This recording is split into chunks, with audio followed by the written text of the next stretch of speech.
안녕하십니까. 저는 올해 90이 되었고 여전히 종합병원 응급실에서 환자들의 삶과 죽음을 오가는 최전선에 서 있는 박노준이라는 이름의 의사입니다. 지난 45년 동안 저는 수많은 생명을 두 손으로 붙들어 왔습니다. 그 중에는 기적처럼 살아난 이도 있었고 조용히 눈을 감은 이도 있었지요.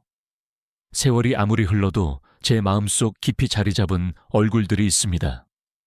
바로 어제까지 손주와 함께 웃으며 식사하셨던 어르신, 그 따뜻한 한 숟가락의 국을 마지막으로 남기고 영영 떠나버린 분들입니다. 이분들은 모두 평소와 다르지 않은 하루를 보내셨고 늘 그러셨듯이 식사를 하셨습니다. 단지 식사 후 그 작은 실수 하나가 그 무엇보다 치명적인 순간을 불러왔을 뿐입니다. 죽음은 늘 조용히 갑작스럽게 다가옵니다. 나이가 들수록 몸은 더 예민해지고 약해지기에 식사 후에 짧은 시간조차 생사의 갈림길이 될 수 있습니다. 제가 오늘 이 이야기를 꺼낸 이유는 단 하나입니다. 바로 당신의 남은 10년을 더 따뜻하게, 더 건강하게 지켜드리고 싶은 간절한 바람 때문입니다. 이번 달에도 평소처럼 건강하게 지내시던 70대 어르신 세 분이 식사 후에 아주 작은 실수 하나로 세상을 떠나셨습니다. 가족들은 모두 이렇게 말씀하셨습니다. 그냥 평소처럼 식사하셨을 뿐이에요. 너무나 가슴이 아팠습니다. 그분들이 이 이야기를 한 번이라도 들으셨다면 어쩌면 지금도 손주 손을 잡고 봄별을 즐기고 계셨을지도 모르기 때문입니다. 저는 한 명의 의사로서 그리고 같은 시대를 살아가는 동료 인간으로서 이제는 더 이상 이런 안타까운 이별이 반복되지 않기를 간절히 바랍니다. 이제는 누군가의 아버지, 어머니, 할머니, 할아버지를 잃는 사람이 아닌 지키는 사람이 되어 주시기를 바랍니다. 이 영상은 단순한 건 정보를 전달하기 위해 만든 것이 아닙니다. 이것은 누군가의 삶을 구할 수 있는 작은 지혜이며 사랑하는 사람과 더 오래 함께할 수 있는 방법입니다. 지금 이 순간에도 누군가의 소중한 부모님, 조부모님께서 이 중요한 정보 하나 없이 위험에 노출되어 계십니다.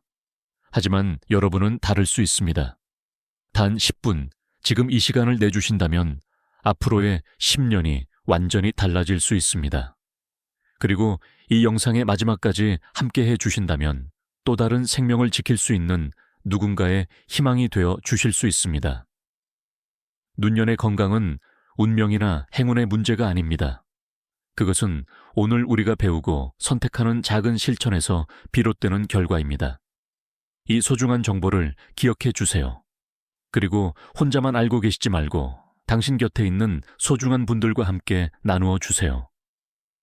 그 10분이 당신 혹은 당신이 사랑하는 누군가의 마지막 10년을 전혀 다른 길로 이끌어 줄 수 있습니다. 그리고 여러분이 이 사실을 알게 되었다면 그것은 또 다른 생명을 지킬 수 있는 힘이 여러분 안에 생겼다는 뜻입니다. 좋아요와 구독은 단순한 클릭이 아닙니다. 그것은 이 중요한 정보를 더 많은 어르신께 전해드릴 수 있는 다리가 됩니다. 노후의 건강 정보는 결코 단순한 정보가 아닙니다. 그것은 산과 죽음을 가르는 지혜이자 한 사람의 일상을 지켜주는 사랑의 방식입니다. 부디 여러분, 주변의 어르신들과 이 정보를 꼭 공유해 주세요. 오늘도 미소 짓고 내일도 천천히 걸어가실 수 있도록 그 평범한 하루를 지켜드리는 일. 그것이 바로 우리가 지금 할 수 있는 가장 따뜻한 사랑입니다. 살아오며 수많은 생명의 마지막을 지켜보았고 또 수없이 많은 손을 붙잡고 생의 끝자락에서 함께 싸워왔습니다. 덕분에 감사의 인사를 참 많이 들었지요. 하지만 제 가슴 깊숙한 곳에 아직도 선명히 남아있는 건 끝내 손끝에서 흘러나간 생명들, 아무리 애써도 되돌릴 수 없었던 그 얼굴들입니다. 그분들은 모두 그저 평범한 하루를 살아가고 계셨습니다.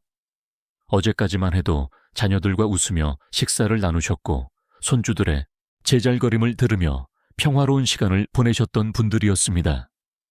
그런데 단 하나의 행동, 단 한순간의 선택이 모든 것을 무너뜨렸습니다.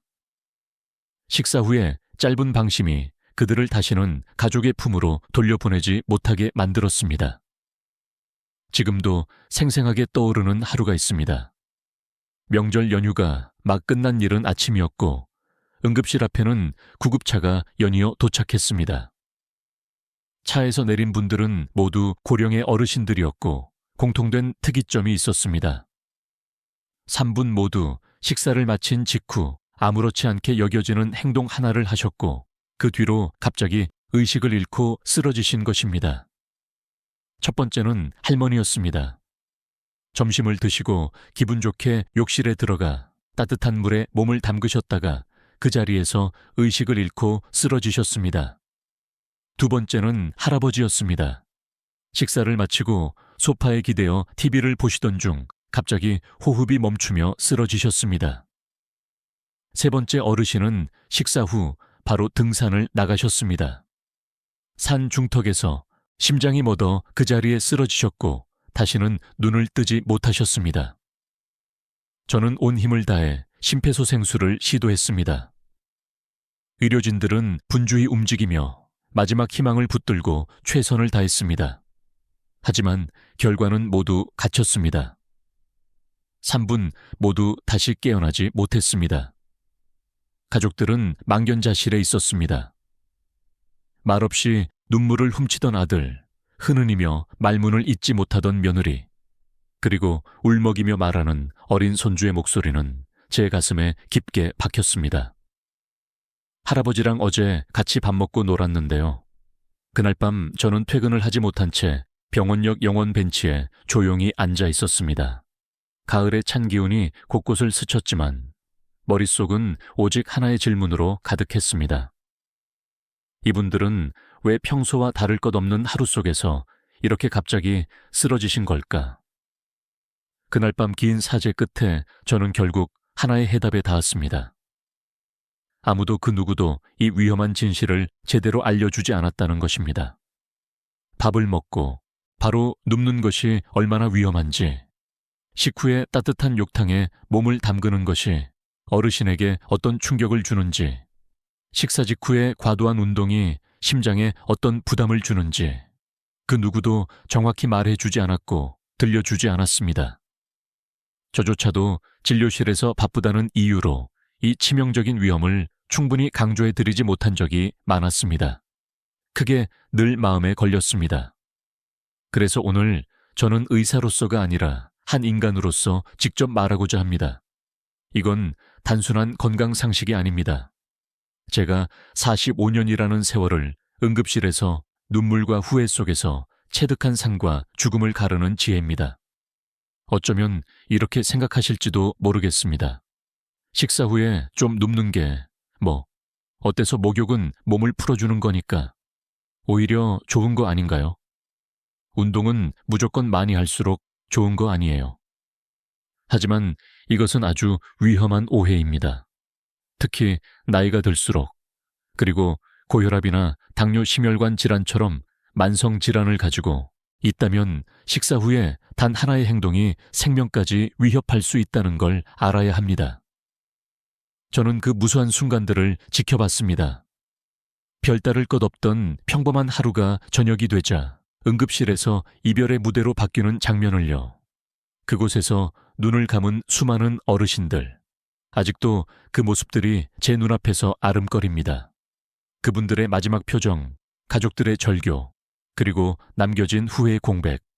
그래서 저는 오늘 식사 후 절대 하지 말아야 할 3가지 행동, 그리고 꼭 실천해야 할 습관들에 대해 말씀드리고자 합니다. 지금 제가 나누려는 이야기는 단순한 조언이 아닙니다. 그저 영상 하나를 보며 지나칠 수 있는 정보가 아니라 누군가의 남은 생을 지키고 사랑하는 사람 곁에 하루라도 더 오래 머무를 수 있는 길잡이입니다.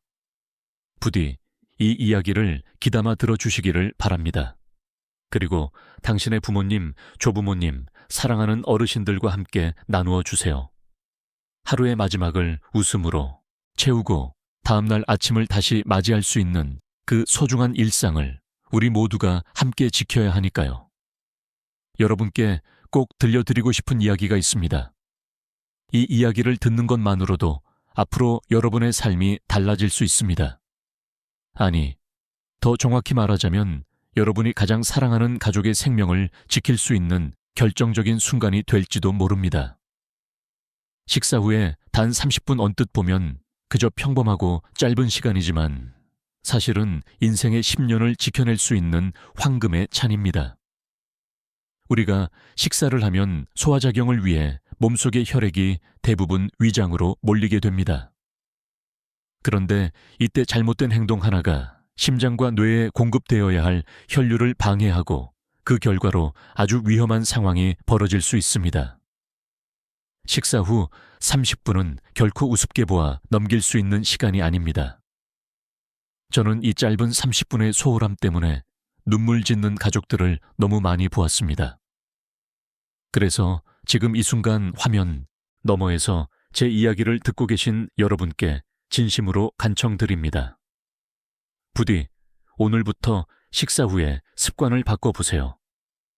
단지 몇 가지 행동만 조심해도 여러분의 몸은 훨씬 더 건강하고 오래도록 안정된 생명을 이어갈 수 있습니다. 응급실에서 제가 가장 자주 듣는 말 중 하나는 이렇습니다.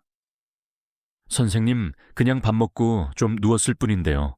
정말로 딱 그것뿐이었다고 하십니다.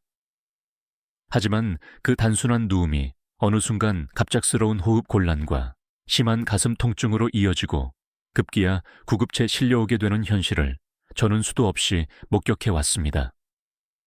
많은 분들이 설마 그것 때문에라며 가볍게 넘기지만 그 설마가 때로는 산과 죽음의 경계를 갈라놓습니다. 하나의 예를 들어 드리겠습니다. 작년 가을이었습니다. 69세 최순자 할머니께서 갑작스러운 호흡 곤란 증세로 응급실에 실려오셨습니다. 평소에도 건강하고 활발하게 지내시던 분이셨고 특별히 이상이 있던 분도 아니었습니다. 그날도 점심을 맛있게 드신 후 평소처럼 소파에 기대어 TV를 보고 계셨다고 했습니다. 그런데 식사 후 10분쯤 지났을까요?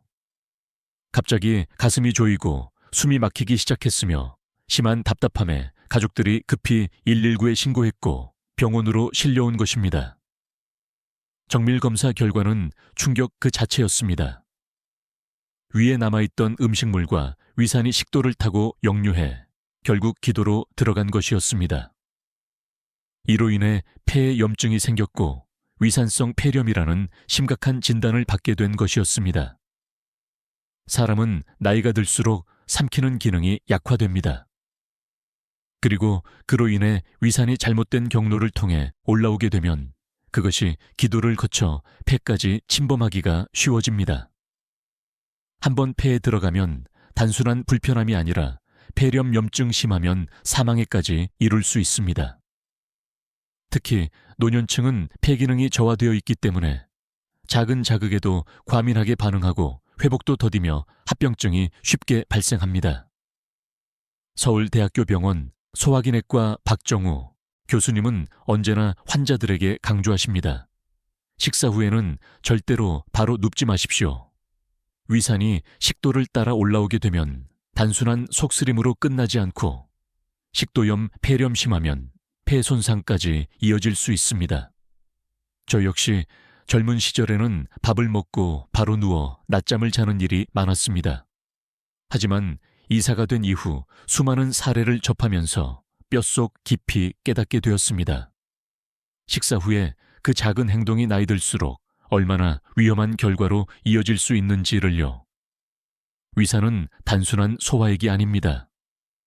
강한 산성을 띠는 이 액체는 식도와 기도를 자극하고 상처를 내며 시간이 지날수록 우리 몸을 내부에서부터 파괴할 수 있는 파괴력을 지니고 있습니다. 한 번의 자극이 끝이 아니라 반복될수록 그 손상은 누적되어 어느 날 갑작스럽게 치명적인 결과를 불러올 수 있습니다. 식사 후에 습관은 단순한 선택이 아닙니다. 그것은 생명을 지키는 태도이며 사랑하는 사람들과 더 오래 함께 있기 위한 약속입니다. 여러분이 지금 바로 할 수 있는 가장 확실한 건강 수치, 그것은 밥을 먹고 난 뒤에 단 30분을 조금 더 현명하게 보내는 것입니다. 그 작은 30분이 인생의 마지막 10년을 바꿔놓을 수 있습니다.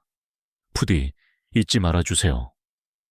반복되는 위산의 역류는 단순한 쓰림을 넘어서 식도벽을 자극해 만성 염증을 유발하고 그 염증이 지속되면 결국엔 출혈이나 심하면 식도암까지 이어질 수 있다는 사실 알고 계셨나요? 특히 우리가 간과하기 쉬운 것은 누운 자세에서 음식물이 중력의 도움 없이 오히려 위로 지솟기 쉽다는 점입니다. 이때 위산이 10도를 타고 올라오며 신체 곳곳에 위협을 가하게 됩니다. 많은 어르신들이 나는 그냥 살짝 기대었을 뿐인데요 라고 하십니다. 그러나 그 살짝이라는 자세가 오히려 폐에는 무거운 부담이 됩니다. 비스듬히 누운 자세, 소파의 절반쯤 기도한 형태조차도 폐하부의 산소가 제대로 전달되지 않아 폐렴에 발병률을 3배 이상 높인다는 연구 결과까지 있습니다. 특히 호흡이 예민하고 약해지는 노년기에 이 현상은 더욱 치명적입니다. 실제로 제가 진료했던 환자 중 한 분인 김영자 할머니는 식사 후 항상 소파에 누워 텔레비전을 시청하시곤 했습니다. 평소 건강에 큰 문제가 없던 72세의 그분이었지만 한 달 사이에 폐렴으로 무려 3차례나 입원하셨습니다. 원인을 찾기 위해 생활 습관을 면밀히 살펴고 결국 식사 후에 휴식 자세가 주요 원인이었다는 결론에 도달하게 되었습니다. 그래서 제가 권해드리는 해결책은 아주 단순합니다. 식사 후 최소 30분간은 정자세로 앉아 계시는 것입니다. 등은 의자에 살짝 기대되되 몸 전체가 뒤로 눕지 않도록 유지하고 허리는 곱게 펴는 것이 중요합니다. 이 자세는 위산의 역류를 예방해 줄 뿐 아니라 소화 기능도 한층 더 원활하게 만들어줍니다. 예전 제 진료실을 자주 찾으셨던 이순자 할머니가 떠오릅니다. 75세에 그분은 오랫동안 만성위염과 소화불량으로 고생하시며 약을 지속적으로 복용 중이셨지요. 그러다 한동안 모습을 보이지 않으셔서 걱정이 되었는데 어느 날 다시 오셨을 때 이렇게 말씀하셨습니다. 선생님 말씀대로 식사 후엔 꼭 똑바로 앉으려고 노력했어요. 그랬더니 약을 먹지 않아도 속이 한결 편안해졌답니다. 그 말을 들었을 때 저는 말로 표현할 수 없는 기쁨을 느꼈습니다. 이처럼 작은 습관 하나가 때로는 약보다 더 강력한 효과를 발휘할 수 있습니다. 위산 역류는 줄고 소화는 나아지고 폐에 가해지는 부담은 현재 줄어듭니다. 혹시 지금도 식사를 마친 직후 곧바로 눕는 습관을 갖고 계신가요? 그렇다면 오늘부터는 반드시 바꿔보시길 바랍니다. 그 변화는 단지 여러분 자신의 건강뿐만 아니라 함께 사는 가족의 안녕을 지키는 첫걸음이 될 수 있습니다. 그리고 부디 이 사실을 주변의 어르신들께도 널리 알려주십시오. 많은 분들이 이렇게 말씀하십니다. 밥 먹고 찜질방 가는 게 제일 좋잖아요. 뜨뜻한 물에 들어가면 몸도 풀리고 소화도 잘 되는데요. 그 마음 저도 잘 압니다. 저 또한 젊었을 땐 식사 후 따뜻한 물에 몸을 담그며 긴장이 풀리는 느낌이 좋았습니다. 마치 피로가 녹아내리는 듯한 기분, 그 유혹을 왜 모르겠습니까? 하지만 응급실에서 수많은 위급 상황을 직접 경험하며 저는 그 낭만적인 생각을 송두리째 바꿀 수밖에 없었습니다.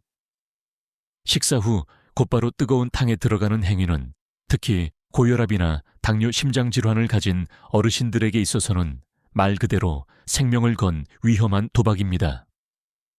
몇 달 전 아직도 제 기억에 선면이 남아있는 사건이 있었습니다. 76, 새 팥병철 할아버지 동네에서 건강하기로 소문난 분이셨고 찜질방을 특히 좋아하셨습니다. 친구들과 자주 모여 탕 속에서 웃음꽃을 피우며 시간을 보내셨죠. 그날도 평소처럼 친구들과 식당에서 닭볶음탕을 나누시고 곧장 찜질방으로 향하셨습니다.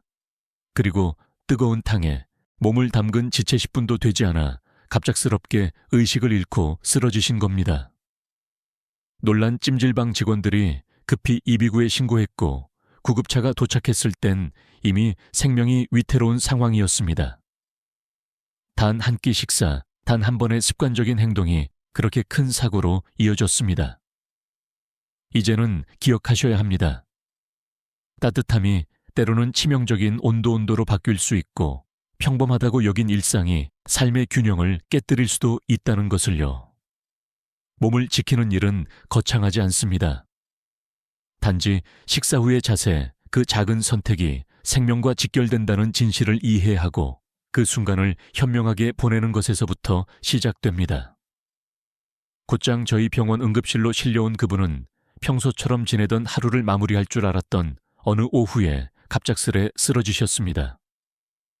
검사를 마친 뒤 나온 진단은 뇌경색 내려가는 주요 혈관 중 하나가 완전히 막혀버린 것이었습니다.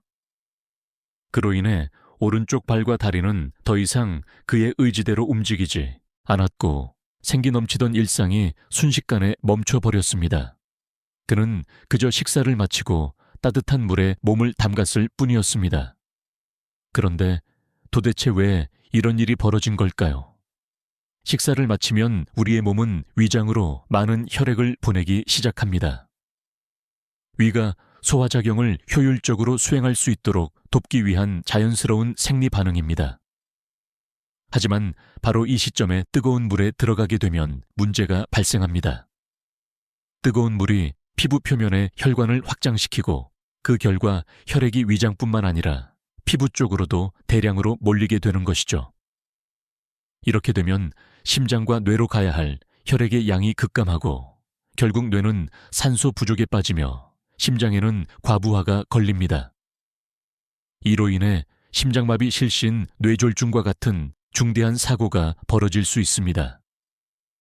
뜨거운 물은 단순히 몸을 따뜻하게 해주는 것이 아닙니다.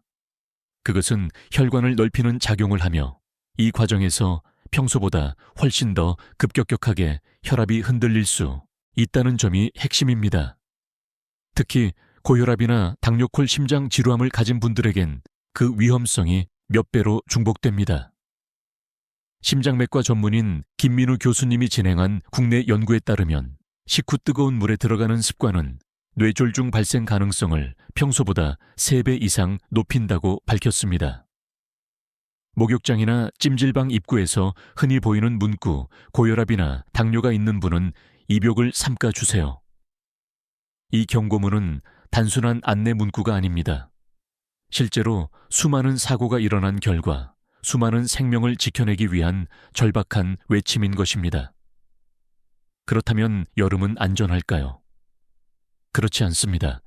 무더운 여름 많은 분들이 시원해지기 위해 에어컨 바람을 강하게 트는 경우가 있습니다. 특히 식사 직후 땀을 식히려는 마음에 에어컨 바로 앞에 앉는 분들도 많습니다.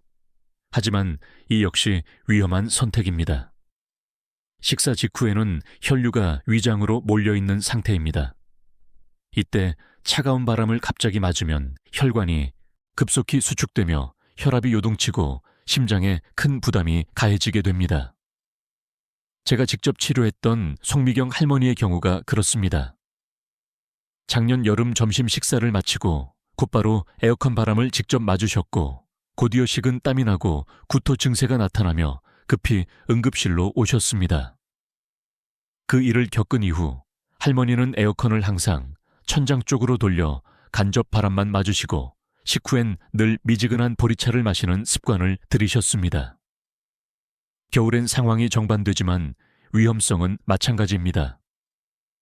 따뜻한 실내에서 식사를 마친 후 갑자기 추운 바깥 공기를 마시게 되면 혈관이 급격하게 수축합니다.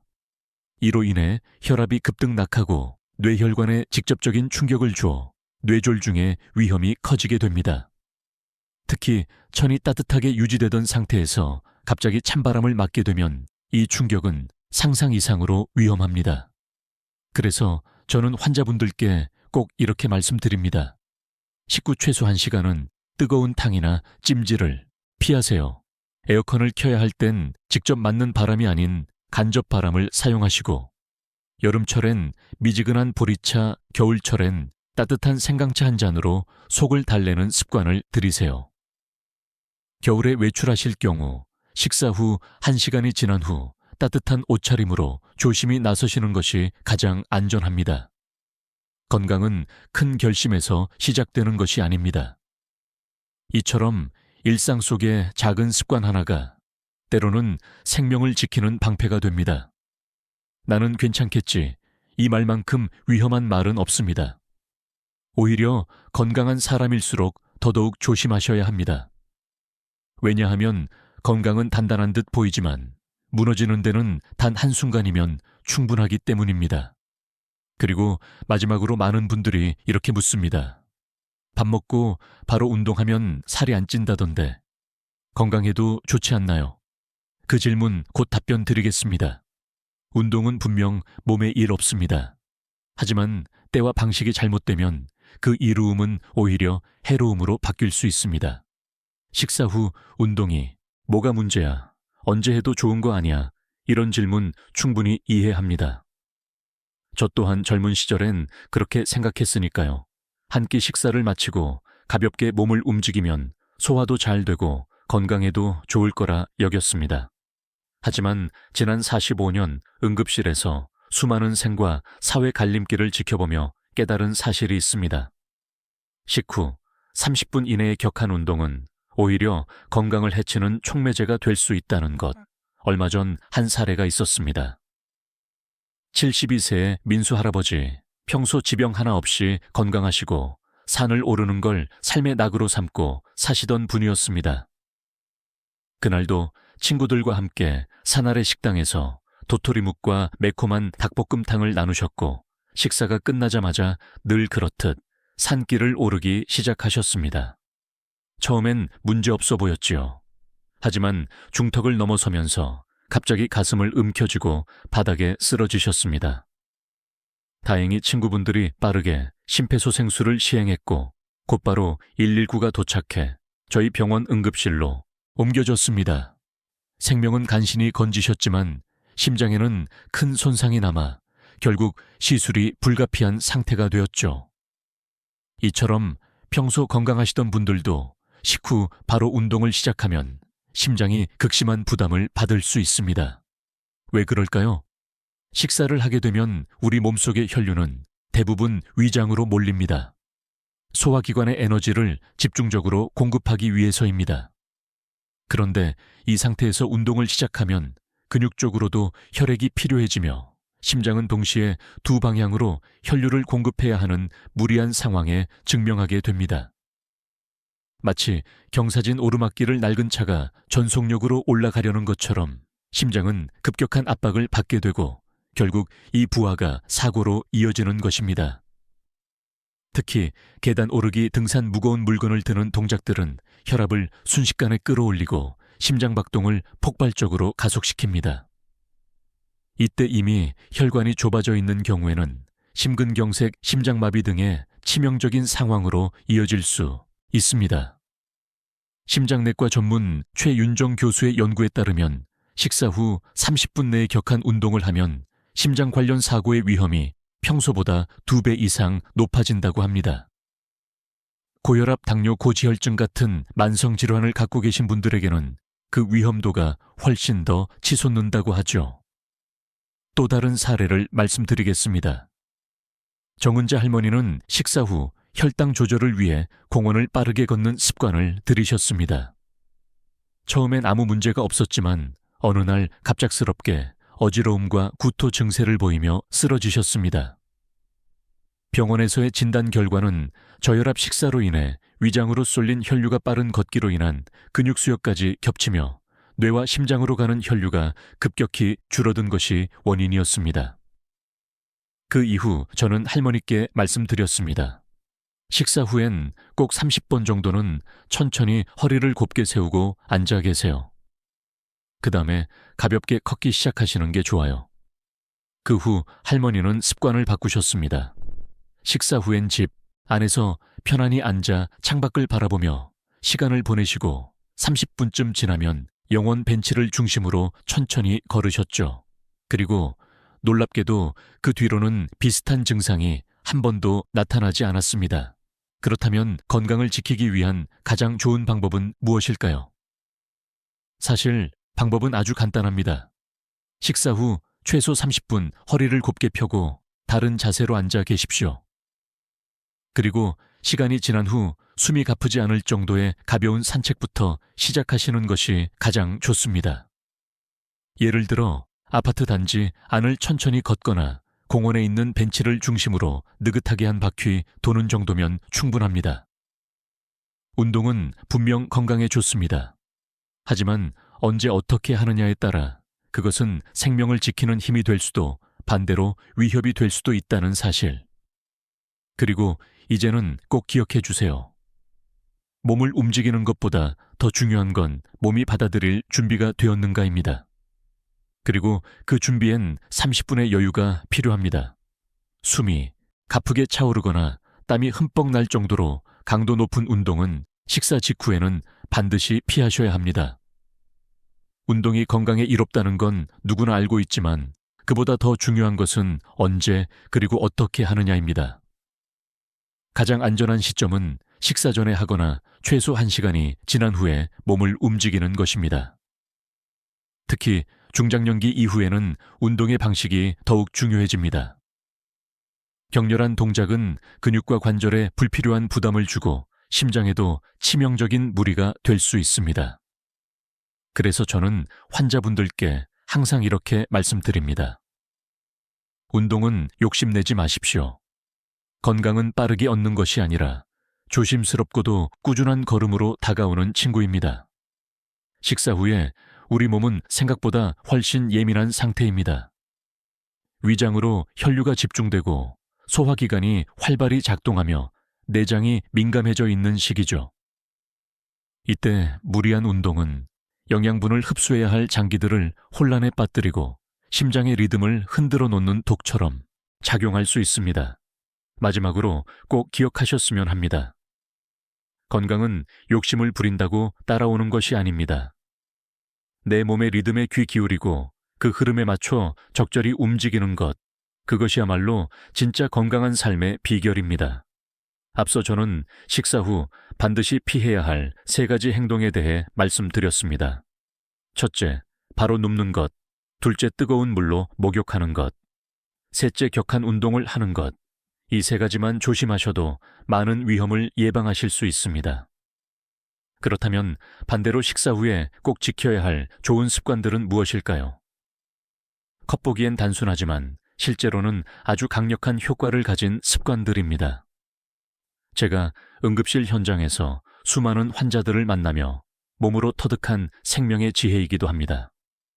첫 번째, 미지근한 물 한 잔을 천천히 마시는 것입니다. 식구 속이 더 부룩하고 답답하다는 분들이 많습니다. 이럴 때 가장 안전하고 효과적인 방법이 바로 따뜻하지도 차갑지도 않은 물을 한 잔 천천히 마시는 습관입니다. 너무 차가운 물은 위장을 수축시키고 소화 기능을 떨어뜨립니다. 반대로 너무 뜨거운 물은 식도와 위의 점막을 자극해 위산 역류를 유발할 수 있죠.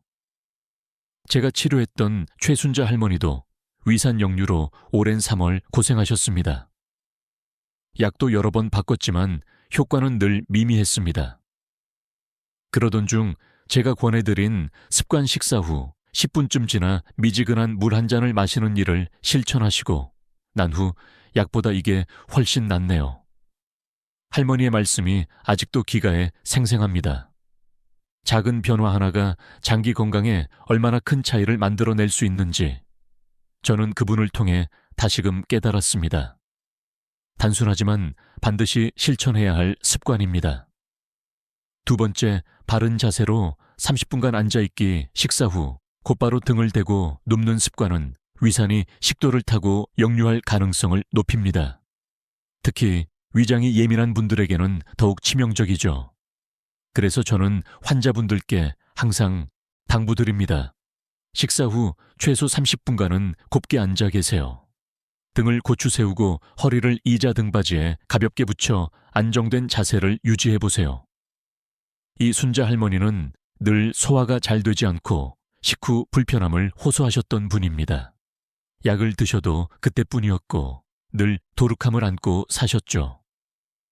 그런데 바른 자세를 유지하는 단순한 습관 하나로 그녀의 삶은 눈에 띄게 달라졌습니다.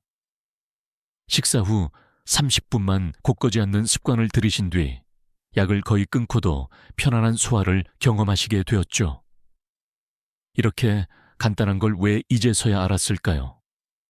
할머니의 웃음 섞인 말씀은 단순함 속에 숨겨진 지혜가 얼마나 깊은지를 보여주는 한 문장이었습니다. 바른 자세는 단지 예의가 아닙니다. 그것은 위와 장이 제 위치에서 원하게 작동할 수 있도록 돕는 가장 기본적인 조건입니다. 세 번째, 가족과 함께 대화를 나누는 습관 갖기. 식사 후 조용히 혼자만의 시간을 갖는 것도 좋지만 가벼운 대화 한 마디가 소화의 흐름을 바꾸고 마음까지 따뜻하게 데워줍니다. 그 어떤 약보다 부작용 없는 최고의 보약.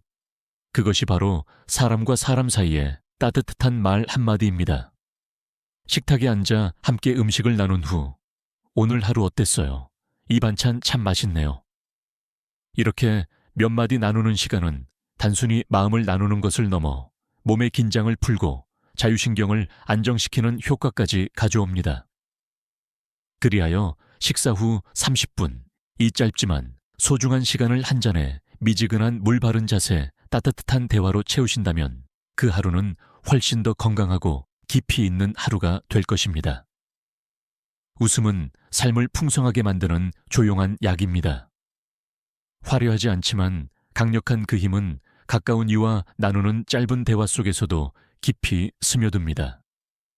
그리고 가족이든 친구든 잠깐의 대화만으로도 몸과 마음이 훨씬 가벼워져요라는 말처럼 그저 함께 웃고 이야기 나누는 그 순간은 스트레스를 풀어주고 자연스럽게 소화까지 도와주는 귀한 시간이 됩니다. 김영희 할머니는 매일 저녁 식사 후 남편과 따뜻한 차 한 잔을 마시며 그날의 소소한 이야기를 주고받는 시간을 꼭 챙기십니다. 처음엔 그냥 습관처럼 시작했죠. 그런데 어느 날부터인가 남편과의 사이도 더 좋아지고 건강도 눈에 띄게 좋아졌어요. 그렇게 말씀하시며 따뜻한 미소를 지으십니다.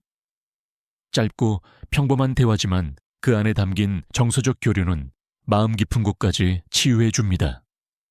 특히 혼자 식사하는 어르신들에게 이런 대화는 더욱 절실한 마음의 비타민이 되어줍니다. 식후에는 또 하나의 중요한 습관이 기다리고 있습니다. 바로 식후 30분 뒤에 천천히 걷기입니다. 이 가벼운 산책은 단순한 운동이 아닙니다. 그것은 하루를 정리하고 몸속 에너지를 부드럽게 순환시키는 치유의 시간입니다. 빨리 걷거나 무리하는 것이 아니라 마음을 가라앉히고 주변을 느끼며 한 걸음 한 걸음 옮기는 것이 중요합니다. 15분 정도의 산책이면 충분하죠. 오용수, 어르신은 매일 아파트 단지를 한 바퀴 천천히 도시는 것을 빼놓지 않으십니다. 예전엔 당뇨 수치가 높아서 약을 3알씩 먹었어요. 그런데 이 걷기 습관을 3개월 정도 꾸준히 이어가니 약을 1알로 줄일 수 있었고 체중도 5kg 배나 줄었죠. 하시며 얼굴 가득 환한 웃음을 지으셨습니다. 그렇게 식후의 걷기는 혈액순환을 촉진하고 식사 후 찾아오는 졸음이나 답답함을 줄이는데 큰 도움을 줍니다. 이처럼 식사 후 실천할 수 있는 좋은 습관은 생각보다 간단합니다. 미지근한 물 한 잔을 천천히 마시는 것, 바른 자세로 등을 세우고 호흡을 정돈하는 것, 사랑하는 이와의 따뜻한 대화, 그리고 식사 후 여유롭게 걷는 것, 이 4가지 작은 실천만으로도 우리의 몸은 훨씬 더 안정되고 건강한 리듬을 되찾을 수 있습니다. 건강은 고가의 수술이나 특별한 약에서 오는 것이 아닙니다. 일상 속 작지만 성실한 습관이야말로 진정한 건강의 씨앗이 됩니다. 여기까지는 식사 후 주의할 점과 반드시 실천해야 할 습관에 대해 나눠 보았습니다. 그런데 아무리 식사 후 관리를 잘해도 정작 식사 자체가 잘못되어 있다면 모든 노력이 물거품이 될 수 있습니다. 그래서 마지막으로 꼭 이야기 드리고 싶은 것은 어떻게 먹을 것인가입니다. 제가 45년간 응급실에서 근무하며 가장 자주 마주한 장면 중 하나는 식사량 조절의 실패에 응급 상황까지 이어진 경우입니다.